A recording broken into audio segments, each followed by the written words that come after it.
though. You're definitely right. There is a speed advantage for Khabilov. Khabilov's trained in many different spots around the US, including Jackson's and American top team. Now training in Tiger Muay Thai and back in Dagestan. Islam Makhachev and Tuhugov coming through for some sparring late in camp as well. Good sparring partners to have. Not the biggest of guys, however. Khabilov right in his corner here with Islam Makhachev coaching him. Who's been nothing but a gentleman to me so far, Dan. He's an absolute superstar. I had great conversations with him in Abu Dhabi. He's definitely a fighter to watch. Be a good matchup for you, Paul. Yeah, exactly. He's a fighter that nobody wants to fight, and I don't blame them. Oh yeah, I mean, it's not even monster. Yeah, he has almost as much trouble getting a fight as you do. I'll say that, then they'll be like, oh, that's the perfect reason. Yeah, he's a stud. So Rustam's got to just mix things up here. He's going for this single leg and the head on the inside, but now head on the outside. But look at him. There we go. Nice. The thing is, if you look at the posture here, his legs are relatively straight, his spine's got a curve to it, his head's down. Oh, nice knee there. That was sneaky. The problem that he's got is when he's trying to lift Khandoshko, especially in a different weight class where these guys are at least 15 pounds heavier, as he's trying to lift him, he's doing it all with his lower back because his legs aren't underneath him. Yeah, that's not going to be good. The further this fight goes on, you start losing your lower back, and that is just... Second warning, Rustam, advance your position. Now, what do you guys think? Scoring this fight so far, going almost halfway through the second round. Rustam obviously pressuring, looking for these takedowns. All right, he gets that one. Don't get that face. Now that changes things, but that first round, not much really happened. Kind of tough to... I think you give it to Rustam just on aggression and attempt. Well, because you cancel out the grappling, then you have to start looking down the list to effective octagon control. And he's obviously controlling the octagon. I don't think you do cancel out the grappling, though. I'm not sure I agree with that, because there's defensive grappling going on. Yeah, but that's the thing. But defense is its own reward. You can't score defense. Defense is its own reward, is my opinion. So if you're defending takedowns, you're not getting ahead on the judges' scorecards for defending takedowns. Just like you're not if you're defending submissions. It's the person that's attacking that's ahead on the scorecards. And even though Khabilov is holding him against the fence and chasing his takedown with little success, he's still the one that's imposing his game, even though he's having little success with it. But that's what I would maybe call the aggression side. So it's just such a stalemate. It wasn't like he used so many different grappling assaults to try and upset things. It's a tough takedown. We're not paid to do the scoring. No, right, thank goodness. Oh my God, I don't want that job.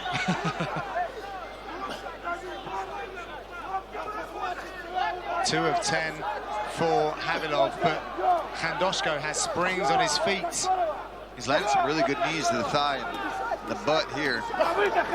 Those hurt. Doesn't look like much just watching it, but... That one came higher to the ribs as well. Kidneys. He does not want to let go. He's got to watch the back there. Yeah, he's being warned. Very good command of the octagon by the referee, Rich Mitchell.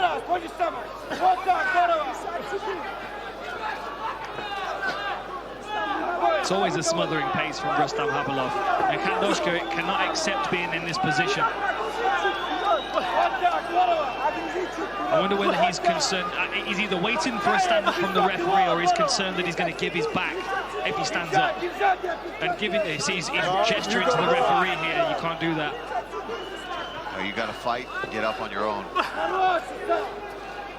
It's got 20 seconds left in this round. As frustrating as this is for... Oh, look at this reversal. Very nice.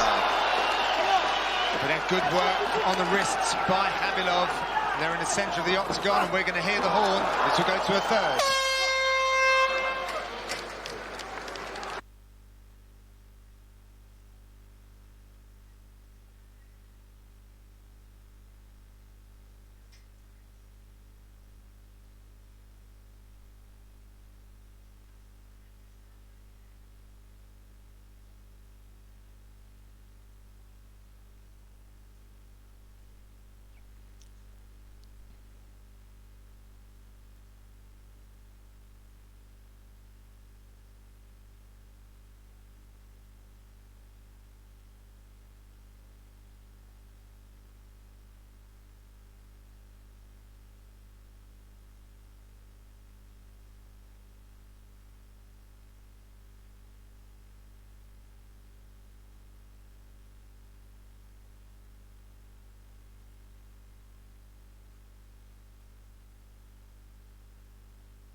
Behind the black line.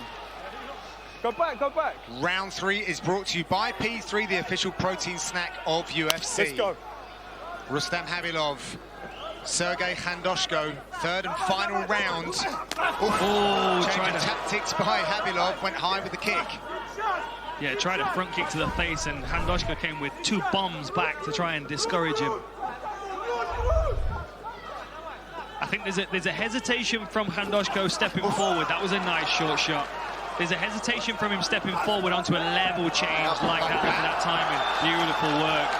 Climbs up him, tries to get high on his body. He's driving him into the fence here. He's going to try and get past his guard at the same time.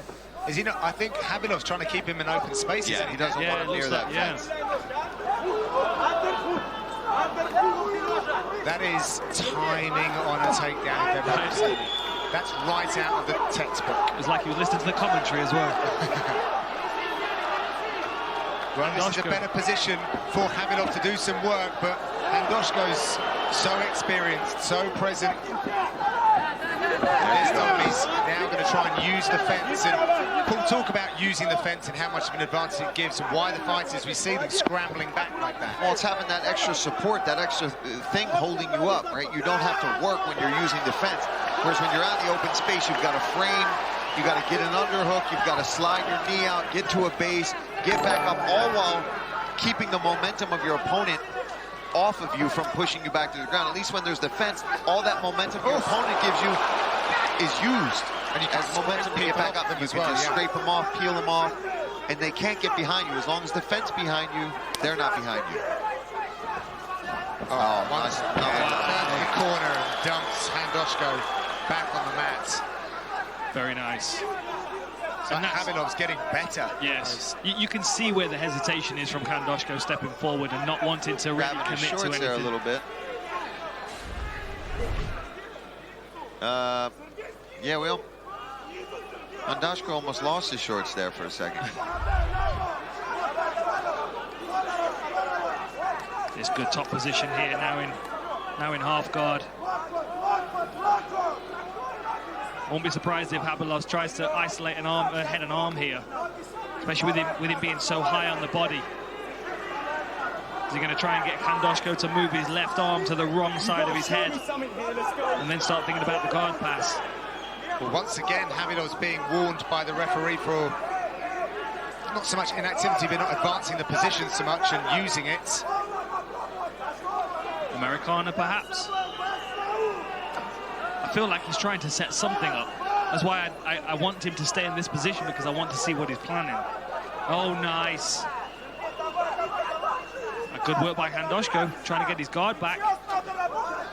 Swiping right hand over the top from Khabilov, trying to stay busy to ward off the referee from trying to stand him up. Got a lot of time left in this round. What's the back of his head, Sergey?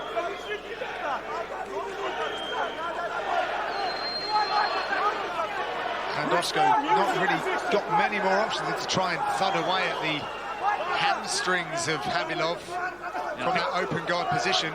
It's closing it up now. I think that may be the last warning opportunity that Khabilov's going to get in this position.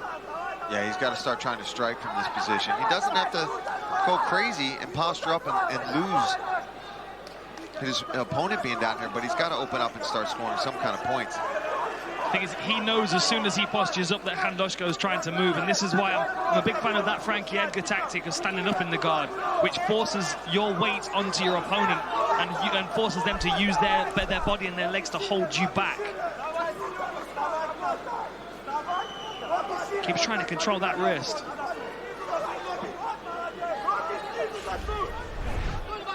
Keeps trying to control that wrist, but Khabilov is just chipping away at him here. Must be so frustrating for Khandoshko.